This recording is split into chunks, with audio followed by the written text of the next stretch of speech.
Good morning student. कल हम लोग देख रहे थे वाक्य भेद। वाक्य भेद दो तरह के हैं, एक है रचना के अनुसार, दूसरा है अर्थ के अनुसार। और कल हम लोगों ने देखा था रचना के अनुसार वाक्य के भेद। रचना के अनुसार वाक्य के भेद तीन हम लोगों ने देखे थे। पहला था सरल वाक्य, दूसरा था संयुक्त वाक्य और तीसरा था मिश्र वाक्य।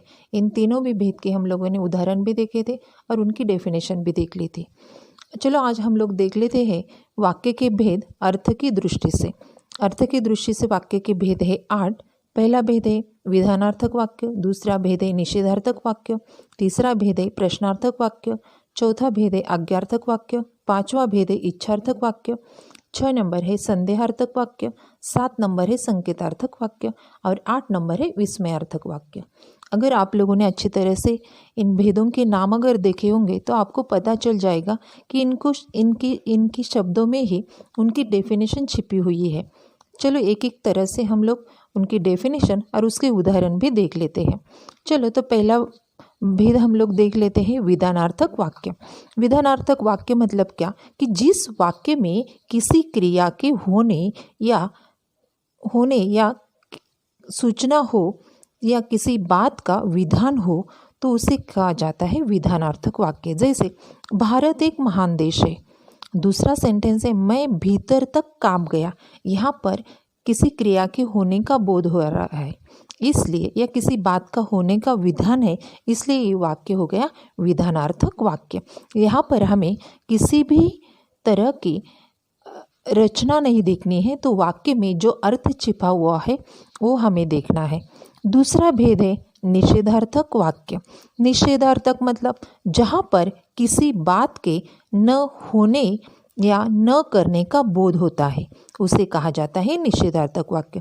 निषेधार्थक वाक्य में एक बात होती है कि इन वाक्यों में न, ना, नहीं इन शब्दों का प्रयोग हो जाता है। चलो देख लेते हैं इसके उदाहरण। पहला उदाहरण है मेरी गली में एक भी पेड़ नहीं है। यहाँ पर नहीं शब्द का प्रयोग हो गया है इसलिए ये वाक्य हो गया निषेधार्थक वाक्य। दूसरा वाक्य है फूल अपनी गंध नहीं बेचेगा। यहाँ पर भी नहीं शब्द का उपयोग हो गया है तो इससे पता चल जाता है कि वहाँ पर निषेधार्थक वाक्य है। तीसरा वाक्य है वह अपना काम खुद नहीं करता। यहाँ पर भी नहीं शब्द का उपयोग हो गया है तो ये वाक्य हो गया निषेधार्थक वाक्य। मतलब किसी भी बात के न होने या न करने का बोध यहाँ पर हो जाता है इसलिए ये वाक्य हो गए निषेधार्थक वाक्य। चलो अगले भेद हम लोग देख लेते हैं। तीसरा भेद है प्रश्नार्थक वाक्य। तीसरा भेद है प्रश्नार्थक वाक्य। इसमें ही उसकी डेफिनेशन छिपी हुई है।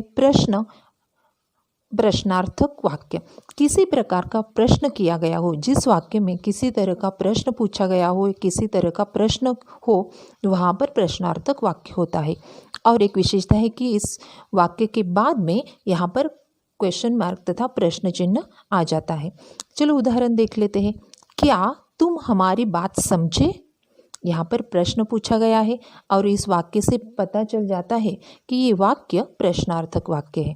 दूसरा वाक्य है तुम कहाँ जा रहे हो। यहाँ पर भी हम लोगों ने क्वेश्चन मार्क दिया है तो यहाँ से पता चल जाता है कि ये प्रश्नार्थक वाक्य है। तीसरा वाक्य है आपको विलायती चाय पसंद है या हिंदुस्तानी। यहाँ पर भी प्रश्न पूछा गया है तो ये वाक्य हो गया प्रश्नार्थक वाक्य। मतलब किसी भी प्रकार का प्रश्न जिस वाक्य में वहाँ पर किया गया हो वो वाक्य अगर अर्थ के अनुसार से हम लोग देख लेंगे तो वाक्य हो गया प्रश्नार्थक वाक्य। अगला भेद है आज्ञार्थक वाक्य। इस वाक्य में क्या होता है कि किसी भी प्रकार की प्रार्थना या आज्ञा का बोध होता है। जिस वाक्य में किसी भी प्रकार की प्रार्थना या आज्ञा का बोध हो वहाँ पर हो जाता है आज्ञार्थक वाक्य। चलो उदाहरण देख लेते। जैसे भैया मिठाई बांटो। दूसरा सेंटेंस है तुम अपना ख्याल रखो। तीसरा सेंटेंस है गाय को खुला छोड़ दो। यहाँ पर एक तरह की आज्ञा की गई है, भैया मिठाई बांटो, तुम अपना ख्याल रखो, गाय को खुला छोड़ दो। यहाँ पर प्रार्थना तथा आज्ञा का बोध होता है तो इसलिए ये सभी वाक्य हो गए आज्ञार्थक वाक्य। अगला भेद है इच्छार्थक वाक्य। इच्छार्थक वाक्य मतलब जहाँ पर इच्छा, किसी तरह की कामना या आशीर्वाद का बोध होता है, वहाँ पर होता है इच्छार्थक वाक्य। जैसे प्रभु आपकी कामना पूरी करे, मतलब यहाँ पर इच्छा प्रकट की गई है कि प्रभु आपकी सभी मनोकामना पूरी करे तथा सभी इच्छा पूरी करे। दूसरा वाक्य है आप सदा सुखी रहो। यहाँ पर आशीर्वाद के तौर पर इच्छा व्यक्त की गई है, आशीर्वाद दिया है, तो यहाँ पर ये वाक्य भी हो गया इच्छार्थक वाक्य। तीसरा वाक्य है भगवान तुम्हारा भला करे, मतलब यहाँ पर इच्छा तथा कामना व्यक्त की गई है, इसलिए ये वाक्य हो गया इच्छार्थक वाक्य। तो ये तीनों भी वाक्य है इच्छार्थक वाक्य। मतलब इन तीनों भी वाक्य में उदाहरण के तौर पर अगर हम लोग देख लेते हैं तो यहाँ पर आ जाता है वाक्य में, इन तीनों भी वाक्यों में इच्छा, कामना तथा आशीर्वाद का बोध होता है, इसलिए ये तीनों भी वाक्य है इच्छार्थक वाक्य। चलो अगला भेद हम लोग देख लेते हैं संदेहार्थक वाक्य। संदेहार्थक वाक्य में क्या होता है कि जिस वाक्यों में तथा जिन वाक्यों में संदेह या शंका का बोध हो। चलो उदाहरण देख लेते हैं। जैसे उसने खाना खाया होगा, यहाँ पर संदेह है मन में या शंका है कि शायद खाया होगा या नहीं भी होगा। दूसरा सेंटेंस है पिताजी दफ्तर जा चुके होंगे, यहाँ पर मन में शंका उपस्थित होती है, मतलब शायद गए भी होंगे या नहीं भी होंगे। तीसरा सेंटेंस है हो सकता है वह आज आए, यहाँ पर भी शंका उपस्थित हो गई, संदेह है मन में, शायद आएगा या नहीं भी आ सकता। इसलिए इन तीनों भी वाक्यों के आधार पर हम लोग देख लेते हैं कि मन में संदेह उत्पन्न होता है, इसलिए जिन वाक्यों में संदेह तथा शंका का बोध होता है वो वाक्य होते हैं संदेहार्थक वाक्य। चलो अगला भेद हम लोग देख लेते हैं संकेतार्थक वाक्य। संकेतार्थक वाक्य में होता है जिस वाक्यों में संकेत या अपेक्षा का बोध होता है या किसी शर्त या स्थिति पर आधारित हो, वहाँ पर होता है संकेतार्थक वाक्य। मतलब किसी भी तरह का संकेत उस वाक्य से मिल जाता है, किसी तरह की अपेक्षा का बोध होता है या किसी तरह की शर्त तथा स्थिति पर आधारित होता है। सेंटेंस है परिश्रम करोगे तभी सफल होंगे। दूसरा सेंटेंस है यदि आप आज्ञा दे तो मैं आ जाऊँ। मत यहाँ पर देख लो संकेत दिया है परिश्रम करोगे तभी सफल होंगे, अगर आप परिश्रम नहीं करोगे तो सफल नहीं होंगे। मतलब यहाँ पर संकेत दिया गया है कि आपको वहाँ पर परिश्रम करना ही होगा। अगला सेंटेंस है यदि आप आज्ञा दे तो मैं आ जाऊँ, यहाँ पर शर्त रखी गई है तथा जब संकेत दिया है कि अगर आपने आज्ञा दी तो मैं वहाँ पर आ सकता हूँ, तो यहाँ पर इसलिए ये दोनों भी वाक्य हो गए संकेतार्थक वाक्य। अगला वाक्य है विस्मयार्थक वाक्य। विस्मयार्थक वाक्य मतलब क्या कि जिन वाक्य में हर्ष, शोक, आश्चर्य आदि भावों का पता चल जाता है, वहाँ होता है विस्मयार्थक वाक्य। चलो सेंटेंस देख लेते तथा उदाहरण हम लोग देख लेते हैं। पहला उदाहरण है अरे लोभ की भी कोई हद होती है। यहाँ पर एक्सक्लेमेटरी चिन्ह आ गया है तथा विस्मयार्थक चिन्ह आ गया है, और ये पहचानने के लिए सेंटेंसेस तथा वाक्य पहचानने के लिए बहुत ही आसान है। दूसरा सेंटेंस है शाबाश तुमसे ऐसी ही उम्मीद थी। यहाँ पर पहला शब्द देख लो कि इस शाबाश शब्द के बाद एक्सक्लेमेटरी चिन्ह आ गया है, उद्गारवाचक चिन्ह तथा विस्मयार्थक चिन्ह आ गया है।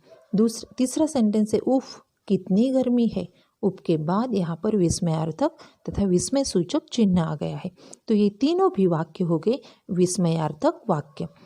चलो अब हम लोगों ने देख लिया कि अर्थ की दृष्टि से वाक्य के 8 प्रकार। पहला भेद हम लोगों ने देख लिया था विधानार्थक वाक्य, मतलब जहाँ पर किसी भी तरह का विधान होने की तथा सूचना या क्रिया किसी बात का विधान हो। दूसरा वाक्य है, वाक्य का भेद है निषेधार्थक वाक्य, मतलब जिस वाक्यों में किसी बात के न होने का बोध होता है, वहाँ पर होता है निषेधार्थक वाक्य।